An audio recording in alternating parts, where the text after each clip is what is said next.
I'm Thomas Hare, Chief Content Officer of the Performance-Driven Marketing Institute, a not-for-profit trade association that serves companies in the performance and direct-to-consumer marketing world. Welcome to the latest episode of Take 20, created by the PDMI's Brand Response Council. These 20-ish minute live conversations featuring leaders in the performance marketing world speaking about the hottest topics in the industry are scheduled twice a month. Before we get to today's conversation, a quick housekeeping note. We'll be addressing any questions from the audience at the end of today's session, but you don't have to wait to ask them. Utilize the questions tab on your control panel to type and send your question in. We'll be collecting them and we'll try to get to as many as possible in the final moments of the episode. Today's episode takes a look at the media environment around the upcoming FIFA World Cup. With play set to begin in less than 6 weeks, this global event is one with which many advertisers look to align. And with the event lasting from mid-June to mid-July, the opportunities are massive. But the challenges media buyers face in either logging time in and around game broadcasts on Telemundo and Fox, or simply navigating the time crunch caused across the media landscape by advertisers priced out of these telecasts are powerful as well. Today, Brand Response Council Chair and Take 20 host Chris Foster of PCM Integrations, who also hosts the podcast Menfolk Journeys, available on your podcast outlet of choice, welcomes Daniel Diaz, Vice President of Ad Sales for NBCU Local's World Cup, Olympics, and Sports Portfolio, and Beth Johnson, Senior Director of Media at Miami-based Omni Direct, for a conversation about those opportunities and challenges. Welcome to all three of you. Chris, take it away. Oh, thank you so much, Tom. I'm so glad we're here. Welcome in, Beth. Welcome in, Daniel. So excited to get started. Well, gang, it's finally here. 6 weeks, but it's finally here. The World Cup is back. It's in the US. That means skyrocketing ticket prices, absurd train fares, but also an unprecedented media event for marketers, publishers, and consumers. We're going to be watching a lot of quote unquote TV, and I put that in air quotes because we're going to watch it in various screens. And these consumers are going to pay attention to the advertising that's going to wrap around all these matches. Sources indicate that there will be $850 million in projected advertising revenue, and everyone's going to want a piece of that enormous pie, right? It's so large that even a small piece of that can make a lot of difference to advertising agencies, to the publishers, and to the brands that are going to be a part of it. And it's not just the screens inside our homes. Digital out-of-home marketing is going to get a boost as well. So it's in a lot of different media channels. And it's think of it like a World Cup media tide. It's certainly going to be lifting all boats in all areas of the media ecosystem. So we're going to talk about the upcoming spend, what industries are best poised to take advantage, and really dive in. So excited we're here. We're going to do some quick intros. Again, my name is Chris Foster. I am the Chief Evangelist for Postcard Mania and PCM Integrations. We're the #1 direct marketing platform for SMBs and the #1 direct mail platform for agencies, resellers, and mid-market sales organizations. All right, so Beth, tell us about you. Sure. I'm Beth Johnson. I'm the Senior Director of Media at Omni Direct. We are a full-service advertising agency specializing in the U.S. Hispanic market. We are very focused on direct response advertising. We are multi-channel, but our largest channel is TV and CTV. Excellent. Daniel. Hey, great to be with everyone. My name is Daniel Diaz. I am the VP for World Cup Sports and Olympics for the NBCU local portfolio, which includes the Spanish language rights on Telemundo and Peacock. That's fantastic. I was telling Daniel that he has one of the best titles ever. Right? World Cup Sports and Olympics, like the package. But Beth, I'm going to start with you in terms of the questions in the conversation. So clearly the World Cup has a strong Hispanic market interest. Of course it does, not just because the alignment with football, but also due to the massive presence of Latin teams participating on home soil. So for you and your team, how long have you been planning for this event? Yes, we have been planning for it for probably the past year or so. A large portion of our business is brand response related. So, and the category that I work in is more lead generation. So it's not as much about awareness and viewership, but more about lead generation. So what we started to do a year ago was look at the past World Cup, which was in 2022, and it was in November and December, which was a different time period of the year for our clients. So it was fourth quarter versus second quarter. We tend to see response dip in June anyway, but we wanted to be prepared. So we had to apply some adjustments to that when we were looking at our historical and just really looking at the landscape of what we anticipated for second quarter. We did front load some of our media spend to first quarter. First quarter was a bit of a softer marketplace for us. So we planned accordingly and really took advantage of the available inventory on TV, CTV, and a number of other channels in first quarter to just kind of prepare for when we couldn't be in World Cup, what we would do, no offense, Daniel, what we would do around that and plan for it that way. That makes a lot of sense. That's very good planning. So Daniel, VP of World Cup, Olympics, and Sports, you must be going crazy right now. Super exciting. What's it like had been at work for you and your team over the past month in terms of how you've been preparing? Well, I'd like to remind everyone too that our Q1 for NBC Universal with the Olympics in Milan, NBA All-Star Game, the Super Bowl, it's been quite a year, and it's culminating with what is my personal favorite event in the world, sporting event at least, in the World Cup. It's been exciting. We've gone through this before. We've had the rights since the 2018 Men's World Cup, which was in Russia, then 2022 in Qatar. Always a massive lift, and I'm so happy Beth and folks have been planning accordingly for it. I think the biggest kind of mountain in front of us is that we have never experienced a World Cup of this magnitude, and a lot of folks in the soccer world and some fanatics who didn't want the status quo to change never really believed that we would go to 48 teams up from 32.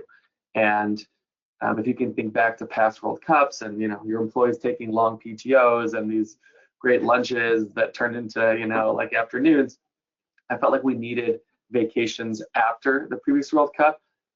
Last time around was 28 days. This is 39 days. So incomprehensible, I think, in terms of fanhood, and just going to be so much soccer, which is a blessing, obviously, but a lot of work to stare down for sure, Chris.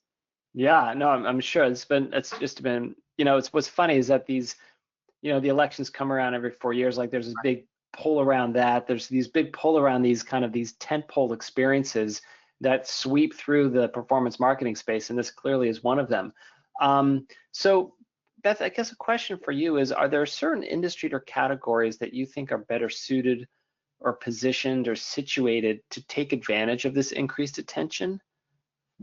Sure, and Daniel may know better than I do, but I'm sure that he would agree. Likely, auto, it's got to be a huge category. Consumer packaged goods, so CPG, anything that's drive to retail, drive to web, any of those big awareness campaigns and categories that really are seeking to, get the most viewership possible. It's going to be such a huge viewership event across, 3 countries really, but I know we're talking about the US today. But even for global brands to really expand their brand awareness, those type of categories would also benefit from this type of event. I would say, that maybe even, I don't even know if pharma would be in there. Probably some pharma, drive to web, that kind of thing, where you really need to, that kind of drive to action. And for the big brands, insurance companies, things like that, the progressives, those are the worlds. That's what they're going to be looking for, and it probably best suited for a really drive to web type of campaign.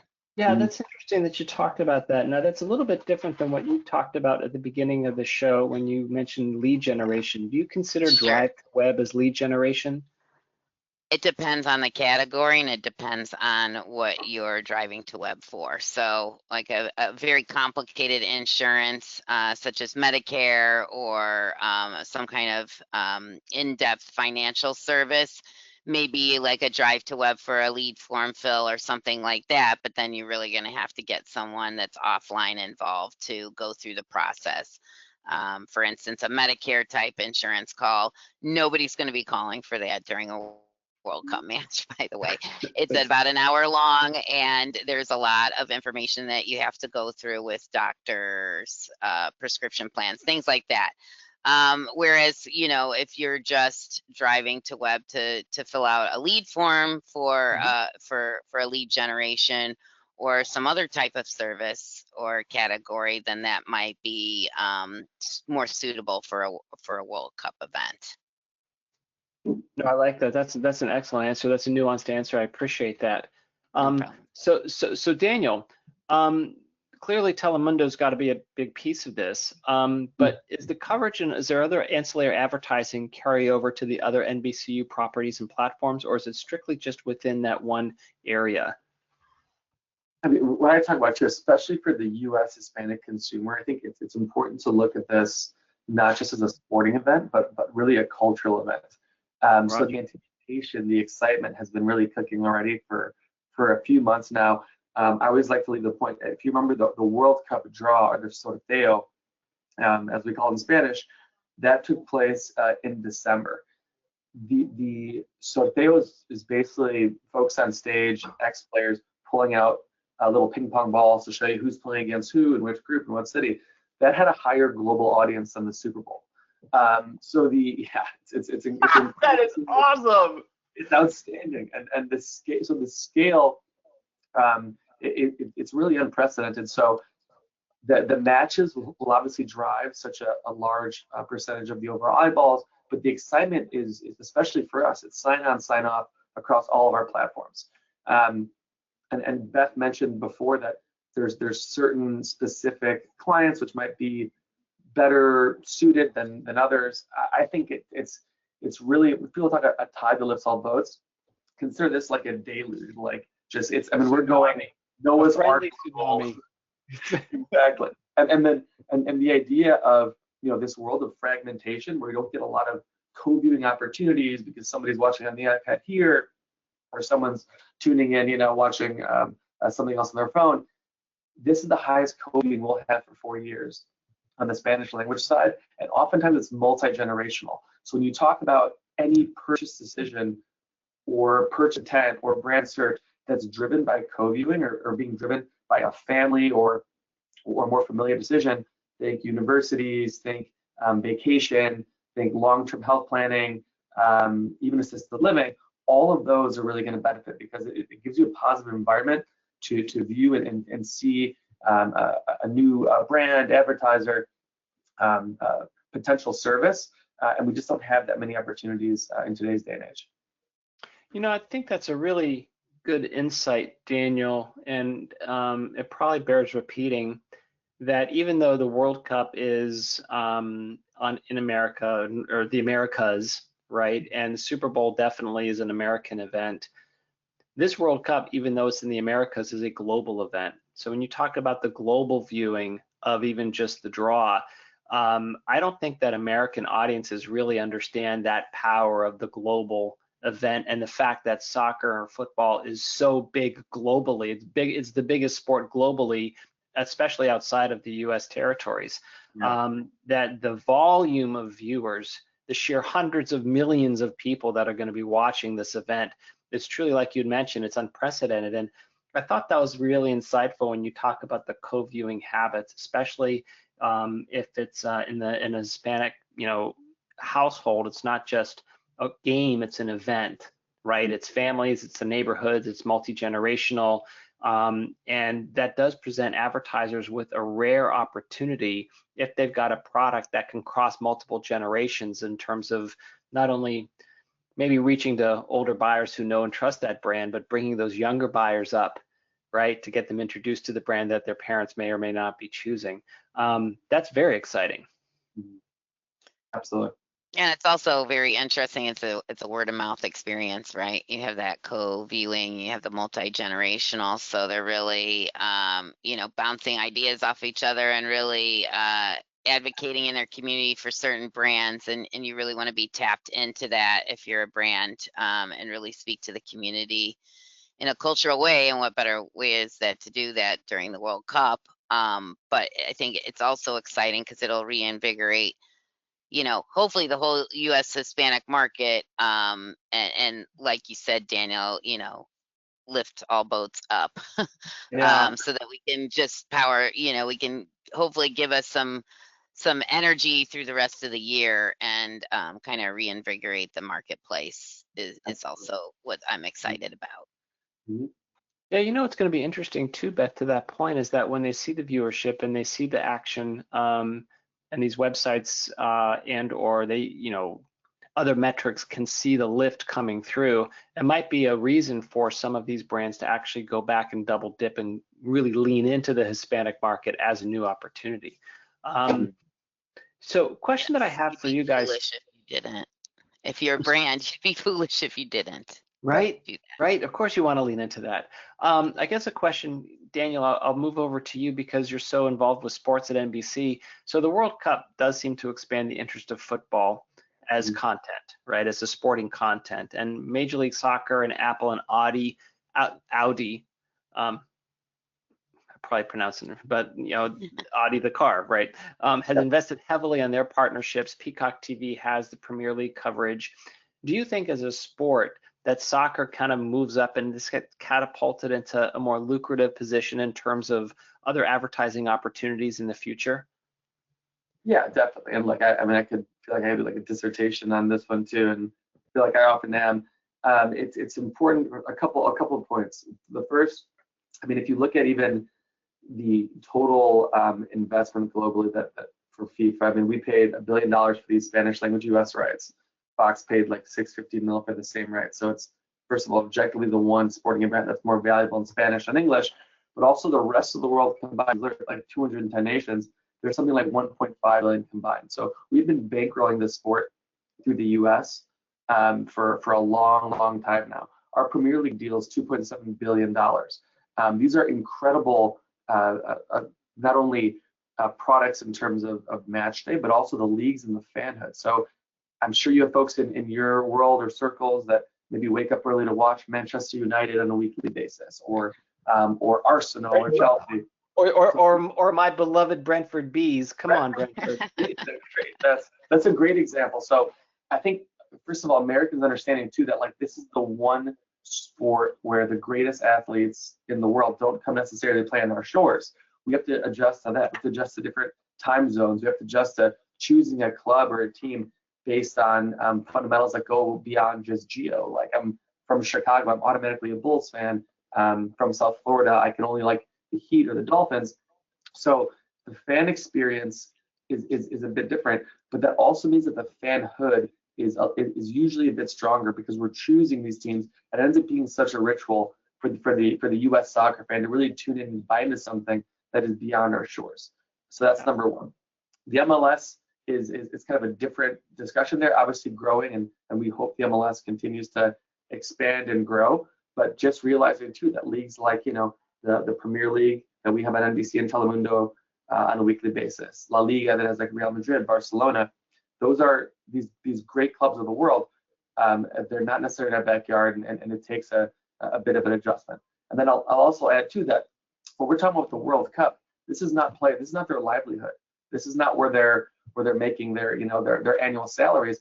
This is the one sport where the legacy is really driven. What happens once every 4 years, and there's a flag that is on that uniform and jersey, not just a city or a brand name or a sponsor. So understanding the power of the World Cup and how it relates to domestic soccer, international soccer, it's a bit more nuanced. But for the advertisers that can crack the code and really deliver there, the returns are outsized, and the fanhood really goes beyond what you see in more traditional American sports. No, I'll tell you, I think you're spot on with that, Daniel, and I'll give you a very personal anecdote. Although I mentioned my Brentford Bees a lot, I fell in love with them when they were first promoted to Premier League. I watched them for a year kind of on the side, and my wife finally said, well, I guess I'll watch a game, that's fine. And she fell in love. The very next week, she was reciting the players that she could remember and know. And since then, for the last 3 or 4 years, we have our ritual, which is breakfast with the Bees, or burgers with the Bees if we watch them at night. But what it's done is it created a fan, not just for me, but my wife, who has no interest in, American NFL, would never give it a moment's notice, she's fallen in love with this team as well. And so there's a different dynamic that I think happens with this sport, and I'm excited to see for the future as it presents more opportunities for advertisers. Beth, I will ask you this one question. So I was at the grocery store the other day, and there's this huge display by Lay's potato chip with, Messi on the cover, right? The big thing promoting Lay's, his connection to Lay's potato chip. I don't get it, but hey, whatever. And it's got the big FIFA trophy there, so clearly they're leaning in. I mean, these brands are coming over with these big budgets, and they're throwing a lot of stuff. They're trying a lot of things. There's going to be a lot of waste, of course, but where does the media spend go a little bit too far and become ineffective? And then also, what's that ripple effect if you're a smaller direct response brand in terms of trying to find inventory and placement? Right. I think it really has to do with the brand's objective. That has to be guiding all of your media spend and your strategy. So every dollar that you're spending needs to tie back into that objective. So when you plan it out, in order not to waste dollars, you should have some kind of data on what outcome you're expecting to drive. Whether it's display ads or in the grocery stores or wherever you're investing your media dollars, there needs to be an outcome that ties back to your main objective. And for every brand, that objective is going to be different, right? So it's hard for me to say like across the board what I would think inefficient, waste of media would be. But I think you really need to know your objective, what you hope to get out of whatever potential World Cup package you've put together. Is it a 360-degree approach? And what each of those channels that you're utilizing in your marketing efforts are going to drive what outcome, and have the data to support that. I mean, I think as an advertising agency, and anybody with clients knows, you need to be able to prove that at the end of the day and prove that you did not waste their money. Yeah. So I think, just having that drive all of your planning and your strategizing for media is the most important. And that kind of goes out without saying for anything outside of World Cup too, but especially when you're investing so many dollars in that. Yeah. For the smaller direct response advertiser, to answer the second part of your question, I would say that most direct response advertisers, depending on what their goals are and what the outcomes they're looking for, and how if they've tested anything like that in the past, what results they really need to look at. Are there any other opportunities where we could gain? Maybe we can't afford the World Cup. Probably we can't, but we'd love to. But maybe we can look at some other opportunities, whether it be on Telemundo or Fox Deportes, or some other, maybe we're not in the World Cup itself, but we're in some shoulder programming. Maybe we're in some sports talk shows or some sports news recaps, or we want to try and do it on Telemundo, of course. Of course, you want to do it there. Universo, Telexitos, but Telexitos is going to offer some replays of games, some opportunities like that. It doesn't have to necessarily be in the World Cup for a direct response advertiser to take advantage of the attention and the viewership and all that multi-generational viewing around World Cup themed other programs, is what I would say. So there's still opportunities, maybe on streaming, maybe on CTV. There's some other things that we take advantage of in World Cup and other events that might not be in event, but still impactful. Yeah, that makes a lot of sense. And it goes to what Daniel, I think, mentioned earlier, when it's not just a rising tide, but it's a rising friendly tsunami, where you can imagine a lot of YouTube pre-roll as well around all of the small little YouTubers who do game casting, and they do game recaps and all the various replays that happen. It's almost like this halo effect. I know, for example, because I have been into this world, there's a bunch of folks who are do this YouTube program on Tottenham Hotspur, which is an English Premier League team, which is on the verge of relegation. So there's a lot of drama around it. Anyway, they have these YouTube podcasts all the time, and there's a ton of advertising because people are intrigued by those stories, right? So I can see just this widening halo effect of the World Cup expanding in all these different media outlets that may be non-traditional. And also, to your point, Beth, those would be places where smaller mid-market DR companies can find an avenue and still grab a hold of that attention. Absolutely. That's great. Well, we are already at 11:30. I'm sure we could talk for hours on this stuff. I know Daniel could. We could talk for hours on EPL. I got to figure out who his team is. But Tom, just at the cottage a couple of weeks ago. pardon? So we're Fulham, so we're neighbors. Brentford versus. Oh my gosh, you're the arch rival. How is that possible? That's hilarious. For anyone who doesn't know, Brentford and Fulham are arch rivals. They're about 2 to 4 minutes away from each other, and they've been at it like this forever. But I love you anyway, Daniel, even though you're rooting for the wrong team. So Thomas, why don't you come on in, and we've got some questions. Yeah, we got plenty of questions today. Thanks, guys. Great job. I think the scope of the event and the scope of the opportunities around the event is a big driver for a lot of the questions that we've received. I'll say this, I'm gonna go to Daniel with this first one. Obviously, you guys set a streaming record with the World Cup final in 2022 of 3 million viewers on Telemundo. I imagine that's gonna get dwarfed the way the streaming's grown. Probably the first broadcast will beat that, right? Are there differences in offers or opportunities for advertisers on your streaming platforms versus broadcast, or is it more of an all-encompassing offer? Well, yeah, and I should say, I mean, I'd love to follow up to Beth's previous point. We see a lot of headlines that say, the World Cup is sold out, or 99% sold out, et cetera. A lot of times what they're not taking into account is the percentage of inventory that exists in local markets and with affiliates. So what my team does is really kind of centralize a lot of those group deals.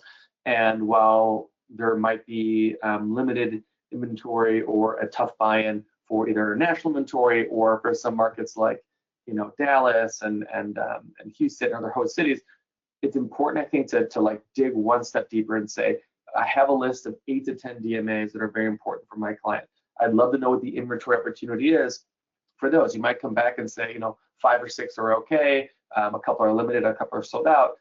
Let us do the heavy lifting there. And then when it comes to the live stream versus the linear, we have live stream opportunities available.